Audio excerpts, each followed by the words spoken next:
자, 이제 해외 소식 몇 가지 전해드리고 마감하겠습니다. 자, 먼저 러시아가 반도체 가스를 무기화했다. 뭐 이런 얘기가 있네요. 네, 러시아가 반도체 제조에 필수적인 희귀가스 수출을 제한하기 시작했습니다. 이 희귀가스는 공기에 들어있는 양이 희박한 아르곤, 헬륨, 네온 등 6가지 기체 원소인데요. 스마트폰이나 세탁기, 자동차 등 제품에 들어가는 반도체를 만드는 데 사용이 됩니다. 우리나라도 삼성 등이 있기 때문에 악영향을 받을 것으로 보이는데요. 한국은 희가스를 수입에 의존하고 있는데 미국이나 일본, 유럽과는 달리 생산을 늘릴 대형 가스 회사가 없기 때문입니다. 개구랍니다. 정말요? 네, 새빨간 거짓말. 왜죠? 네. 일단 반도체에서 가스를 쓰기는 합니다. 네. 네. 근데 이제 대표적인 공정이 식각 공정, 그러니까 반도체 웨이퍼에다가 흠을 파는 공정, 그다음에 이거에 코팅하는 공정, 마지막에 세척하는 공정에서 이걸 씁니다. 근데 무슨 이게 그 좀 쉽게 이해를 돕기 위해서 세 가지 공정을 쓴다는 말씀을 드렸는데 네. 이 가스를 쓰는 공정은 이 원래는 가스를 안 쓰고 이제 액체를 썼습니다.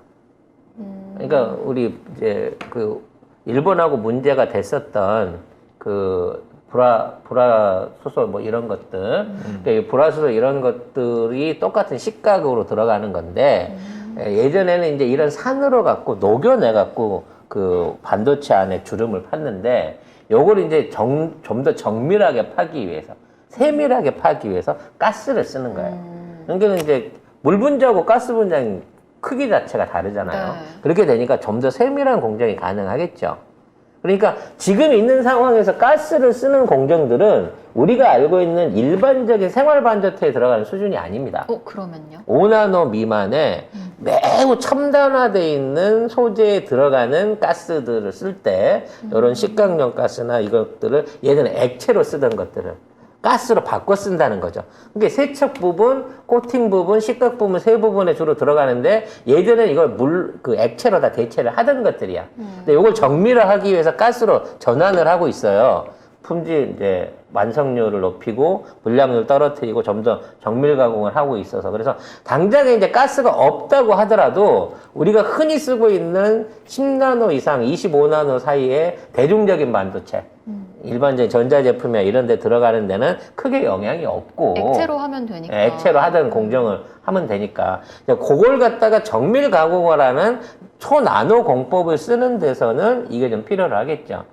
근데 이제 러시아가 통제하고 있는 반도체 가스가 뭐가 있냐면 주로 네온이에요, 네온. 그리고 이 네온을 가장 많이 생산하는 데가 우크라이나이기도 합니다. 네. 그래서 이 네온 반도체를 가지고 이거를 식각이나 이런 데 응용하는 국가들은 주로 중국하고 일본이에요. 우리는 애초부터 우크라이나산 네온을 20%도 사용을 안 합니다. 주로 이스라엘이나 동유럽이나 아니면 다른 지역에서 충당을 해갖고 활용을 하거든요. 그래서 이제 예를 들어 러시아가 이거 갖고 나머지 가스들은 그렇게 어렵지 않아요. 이미 우리나라 SK 매트리얼스에서 이미 충분히 생산할 수 있을 만한 저기를 갖추고 있습니다. 그래서 요거는 엄살 부리는 거야, 엄살. 근데 왜 이런 엄살을 부리냐 이거지. 그러니까. 결과적으로는 불안 심리를 높이기 위해서 이런 것들을 올리는 거예요. 불안 심리? 예. 이걸 통해 갖고 가격이라든지 주가라든지 이런 데 영향을 주기 위한 일종의 가십성 경제 기사라고 보면 됩니다. 안 그래도 지금 코스피 박살났는데 더 떨어뜨린다고요? 그 주식에 관련돼서 얘기를 하자면 이제 말이 긴데 지금 뭐 주식은 양반이야. 코인은 거지 됐어. 네.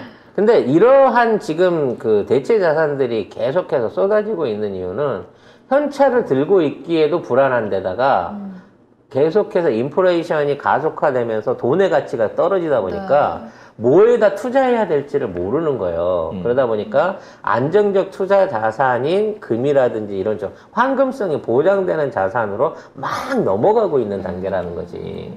그리고 주식이라든지 코인 같은 경우에 환금성이 떨어지잖아요. 그리고 계속해서 경기가 안 좋을 거를 알고 있기 때문에 그쪽에서 투매 현상이 일어나고 있단 말이야. 그럼 남는 돈은 다 어디로 갈까요? 어디로 가요? 딱 이제 다른 실물 자산으로 이 대체할 수 있는 쪽으로 넘어가야 된다는 거죠. 그럼 이 실물 자산으로 대체를 할 수 있는 그 단기적인, 그러니까 믿을 수 있는 투자처는 현재로 봐서는 금이나 은이나 다이아몬드 같은 이런 쪽이 아니고서는 사실은 다른 쪽 어떤 자산도 믿을 수가 없어요. 특히나 대체로 이용될 걸로 보였던 비트코인이나 이런 가상화폐들은 스테이블 코인이 아닌 상황인 거고, 각 국가들이 국가 단위의 스테이블 코인, 그러니까 환금이 가능한 현금처럼 보장받을 수 있는 지사화폐를 꺼내 놓을 거라고 하는 예상이 일어나고 있기 때문에 이쪽에 대해서 투자하려는 투자 심리가 폭락을 하고 있는 상황이거든요. 그러니까 당분간에 이런 그 변동성이 떨어지는 자산에 대한 가치는 계속해서 떨어질 겁니다.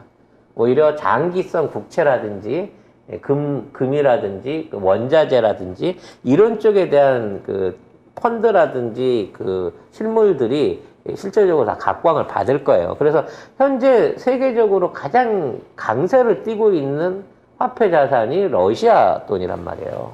루블. 네, 루블화가 지금 가장 강력한 저기를 보여주고 있어요. 그 원인은 뭐냐?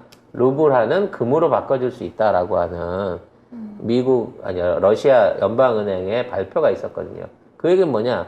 러시아가 갖고 있는 금의 양이 솔찬하다는 거죠. 실물 금의 양이. 그리고 이미 그 실물 금의 양을 확인을 했다는 겁니다. 앞으로는 에너지가 모든 자산 기준의 그 보증 수단이 될 가능성이 높아요.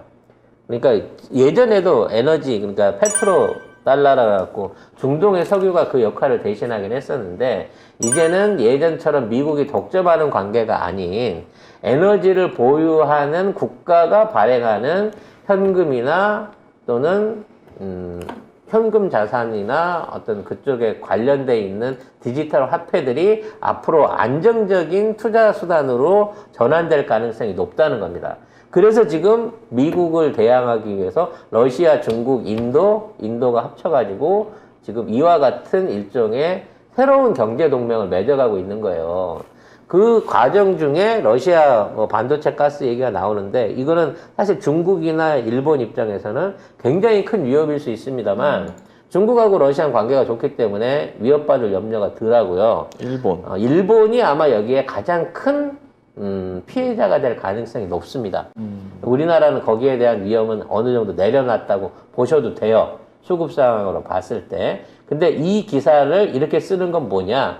결국은 지금 폭망하고 있는 일본 반도체 업계를 비롯한 일본 산업계가 이와 같은 경제 뉴스들을 돌리고 있다는 거죠. 지금 아시아 시장 안에서 돌고 있는 웬만한 외신발 그 경제 기사들은 사실 거의 다 일본발이라고 봐야 됩니다. 그렇기 때문에 이것 때문에 일희일비할 걱정할 필요는 없다. 이것도 옛날 요소수 사태처럼 뭔가 일종의 공포탄이다라고 이해를 하시면 좋을 것 같아요. 그리고 우리나라 기업들이 이런 그 희귀가스 같은 거 그 수급 못 해가지고 장기적으로 수급 대책 없이 공장을 돌리고 있지 않거든요.